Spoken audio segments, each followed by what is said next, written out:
1/2 kg അളവ് വരുന്ന ഒരു പൈനാപ്പിൾ കേക്കാണ്. അപ്പോൾ അതിലേക്ക് വേണ്ടിയിട്ട് ഇവിടെ ഞാനിപ്പോൾ 100 ഗ്രാം ബട്ടർ എടുക്കുന്നുണ്ട്. അൺസാൾട്ടഡ് ബട്ടറാണ്. അപ്പോൾ എല്ലാവർക്കും അറിയാവുന്ന തന്നെയാണ്, നമ്മൾ കേക്ക് ഉണ്ടാക്കുമ്പോൾ എടുക്കുന്ന സാധനങ്ങളെല്ലാം റൂം ടെമ്പറേച്ചർ ഉള്ളതായിരിക്കാൻ ശ്രദ്ധിക്കുക.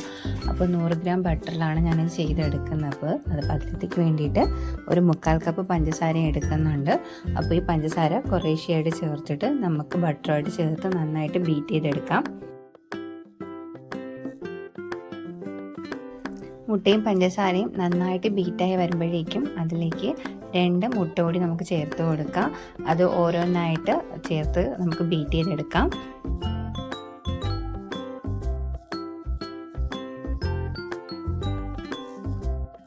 ഇനി ഇതിലേക്ക് നമുക്കൊരു 1/2 ടീസ്പൂൺ വാനില എസൻസും അതുപോലെ തന്നെ ഒരു 1/4 ടീസ്പൂൺ പൈനാപ്പിൾ എസൻസും കൂടി ചേർത്ത് കൊടുത്തിട്ട് ഈ ബാറ്റർ നന്നായിട്ട് മിക്സ് ചെയ്ത് മാറ്റാം. അതിലേക്ക് നമ്മുടെ ഡ്രൈ ഇൻഗ്രീഡിയൻസ് എല്ലാം കൂടി ചേർത്ത് നമുക്ക് മിക്സ് ചെയ്തെടുക്കാം. ഇൻഗ്രീഡിയൻസ് എന്തൊക്കെയാണെന്നുള്ളത് ഡിസ്ക്രിപ്ഷൻ ബോക്സിൽ കൊടുക്കുന്നുണ്ട്, കാണുന്നവർക്ക് നോക്കിയെടുക്കാം കേട്ടോ.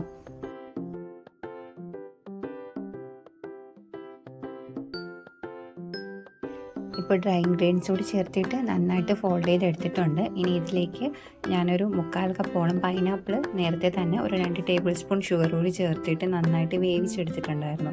അപ്പോൾ അത് ഒരു അരിപ്പോണ്ട് അരിച്ചെടുത്തതിൽ ബാക്കി വന്ന കുറച്ച് ഒരു ജ്യൂസ് പോലെ കുറച്ചുണ്ടായിരുന്നു. അപ്പോൾ അതുകൂടി ഇതിനകത്തോട്ട് ചേർക്കുന്നുണ്ട്. ഏതാണ്ട് ഒരു 1-1.5 ടേബിൾ സ്പൂൺ അത്രേ ഉണ്ടാവുള്ളൂ. അതുകൂടി ഇതിലോട്ട് ചേർത്ത് കൊടുക്കുന്നുണ്ട്. അതുകൂടി ചേർത്ത് മിക്സ് ചെയ്തതിന് ശേഷം നമ്മൾ നേരത്തെ വേവിച്ച് വെച്ചിരുന്ന ആ പൈനാപ്പിൾ കൂടി ഇതിൻ്റെ കൂടെ അങ്ങ് ചേർത്ത് കൊടുക്കുക.